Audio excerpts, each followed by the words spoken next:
তো কথা বলতে পারছে না, এই কারণে ওই যে জেলখানা যে খাওয়াটা উনি হাত দিয়ে দেখাচ্ছে যে উনি ঠিকমতো খাইতে পারছে না বা খাওয়ার জন্য উনার সমস্যা হচ্ছে।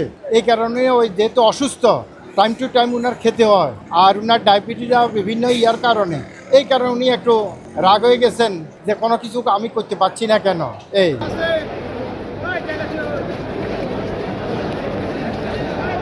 তো আমি বলছি যে সিস্টেমের বাইরে তো করার কোনো সম্ভব না, এই কারণে উনি একটু বুঝে আমার উপরে, যেহেতু আমার সাথে দীর্ঘদিনের সম্পর্ক, এই কারণে আমার উপরে একটু অভিমানের সুরেও উনি দস্তক দিচ্ছে চাচ্ছিল না আর কি। পরে উনি দিচ্ছেন আর কি, কেন আমি উনার খাওয়া দাওয়া জামিনের ব্যবস্থা করতে পারছি না, এই কারণে। এই মামলা এই পর্যন্ত দেখা যায় 19টা মামলা তাকে গ্রেপ্তার দেখানো হয়েছে। রিমান্ডে একবার গেছে, কিন্তু অন্যান্য রিমান্ড এখনও পেন্ডিং আছে।